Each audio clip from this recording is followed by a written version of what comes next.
Baik, Assalamualaikum warahmatullahi wabarakatuh. Yang terhormat kepada Ibu Asri Prasaningtyas ST Shud MSc, selaku dosen pembimbing dari mata kuliah Konservasi Ekosistem dan Keanekaragaman Hayati. Jadi kali ini kami dari kelompok 5 akan mempresentasikan terkait review jurnal yang berjudul Jasa Lingkungan Taman Keanekaragaman Hayati atau KHATI Badan Lingkungan Hidup di Kabupaten Sekadau tahun 2017.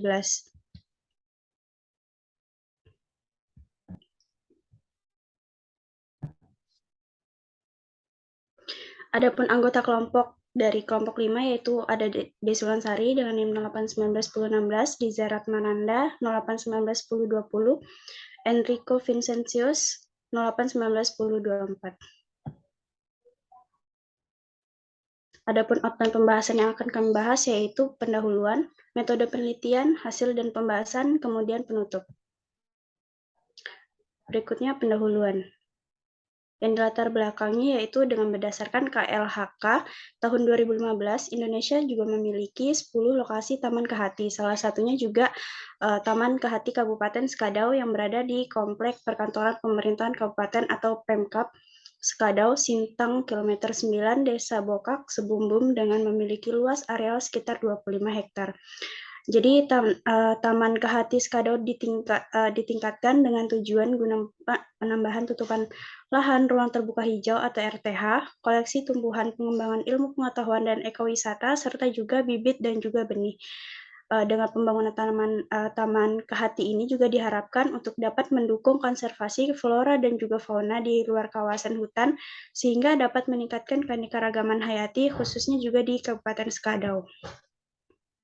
Adapun tujuannya yaitu untuk mengetahui potensi yang terkandung pada Taman KHATI Sekadau melalui identifikasi jasa lingkungan di Taman KHATI. Berikutnya yaitu mengetahui potensi yang paling unggul pada jasa lingkungan di Taman KHATI. Adapun hasil dan pembahasan dapat dilanjutkan kepada Enrico.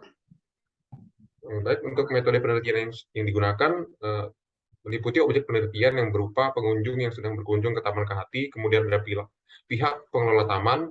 Untuk metode pengambilan data berdasarkan accidental sampling dan wawancara serta kuesioner dan jumlah sampel sebanyak 58 responden. Next. Pada jasa penyediaan terdapat persentase bahan makanan sebesar 51,786, obat-obatan 10,996, bahan bangunan 23,590, kayu bakar 5,4151, dan lainnya sebesar 8,177%. Selanjutnya ada jasa pengaturan, di mana 81,3% responden menyatakan Taman KHATI sebagai penahan erosi dan pencegah banjir, dan 91,37% responden menyatakan Taman KHATI mampu menahan angin dan puting beliung. 87,93% responden menyatakan Taman KHATI tumbuhan Taman KHATI sebagai pembersih udara, dan 67,24% responden menyatakan Taman KHATI mempunyai fungsi iklim mikro. 62,6% responden menyatakan Taman KHATI mampu menahan perubahan iklim. Pengunjung yang menyetujui Taman KHATI sebagai fungsi pengaturan sebesar 79,6%. Sebagian besar responden, 94,82% menyatakan bahwa Taman KHATI dapat menyimpan air, serta 44,82% responden menyatakan Taman KHATI sebagai penyedia air bersih.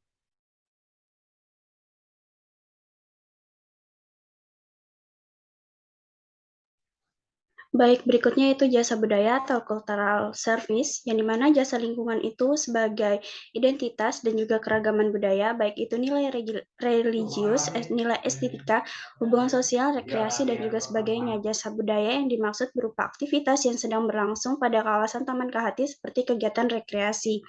Adapun aktivitas rekreasi di Taman KHATI ini ditemukan dengan adanya pengunjung yang berkunjung ke Taman KHATI dan juga dimintai untuk dapat mengisi kuesioner yang telah diberikan oleh petugas terkait tujuan responden datang untuk berkunjung, cara kedatangannya, dan pendapat dari pengunjung mengenai Taman Kehati, baik ini dari segi kelengkapan fasilitas, keadaan keamanan kawasan, mengetahui kawasan Taman Kehati merupakan kawasan pelestarian, mengetahui aturan dan larangan pada kawasan, penilaian terhadap pelayanan dan penerangan informasi dari petugas, serta juga adanya nilai pendidikan di Taman Kehati meliputi pendidikan, membentuk jiwa konservasi terhadap suatu kawasan, serta Taman Kehati ini juga dapat membentuk pola pikir masyarakat untuk tidak melakukan perusakan lingkungan, karena Taman Kehati memberikan suatu gambaran terhadap masyarakat akan manfaat dari ekosistem alam yang belum rusak. Berikutnya, Selanjutnya adalah jasa pendukung. Jadi berdasarkan data responden bahwa diketahui di Taman Kehati ini memiliki potensi sebagai tempat untuk bercocok tanam karena siklus haranya yang baik, sehingga dapat menjadi peluang perekonomian bagi masyarakat sekitar dalam mengembangkan jasa lingkungan seperti ekoedukasi. Akan tetapi pada Taman Kehati sendiri masih tidak aman bagi satwa karena maraknya pemburuan liar dan juga belum adanya aturan yang melarang. Di samping itu juga satwa Taman Kehati dapat bebas pergi dan berpindah karena areal Taman Kehati yang cukup luas. Next.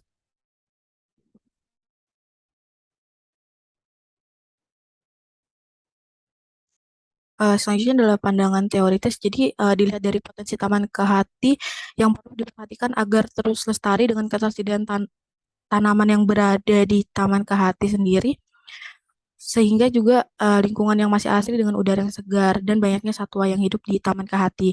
Selain itu juga tujuan dari Taman Kehati yaitu untuk penambahan tutupan lahan ruang terbuka hijau, koleksi tumbuhan, pengembangan ilmu pengetahuan dan ekowisata serta sumber bibit dan benih. Selain itu juga terdapat potensi jasa lingkungannya dapat digunakan sebagai cara untuk melestarikan keanekaragaman hayati yang berangsur menghilang agar tetap terus berlanjut ke depannya. Dari beberapa penjelasan tersebut diketahui bahwa pada jurnal memiliki teori yang digunakan yaitu menurut Millennium Ecosystem Assessment pada tahun 2005 terdapat 4 kelompok jasa ekosistem yaitu pada jasa penyediaan, pengaturan, budaya, dan pendukung. Sedangkan pada jurnal sendiri sudah memenuhi keempat kelompok tersebut. Next. Selanjutnya adalah penutup. Next.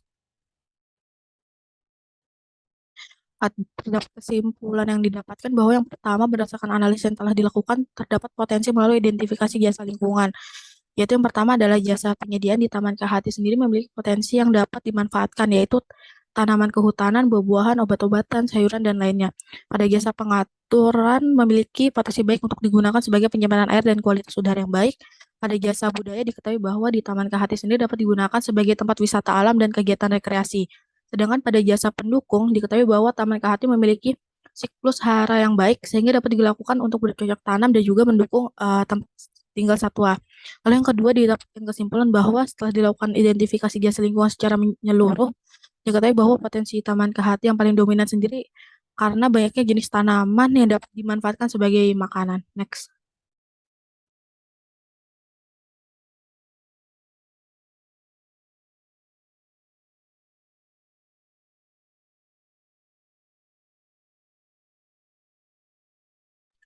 Selanjutnya adalah saran.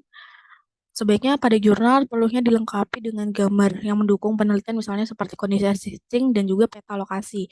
Lalu diperlukan juga adanya jurnal lanjutan untuk memperdalam informasi mengenai Taman Kehati misalnya dengan dilihat dari Total Economic Value atau TEV. Lalu ada pun lesson learned yang dapat diketahui bahwa Taman Kehati ini merupakan sebuah program dari Kementerian Lingkungan Hidup atau DLH yang diselenggarakan guna menyelamatkan berbagai jenis spesies tumbuhan asli maupun lokal yang memiliki tingkat ancaman sangat tinggi terhadap kelestariannya dan ancaman yang dapat mengakibatkan kepunahan.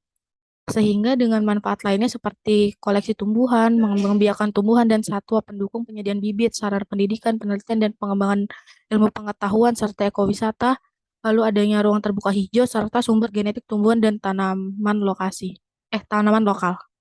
Next.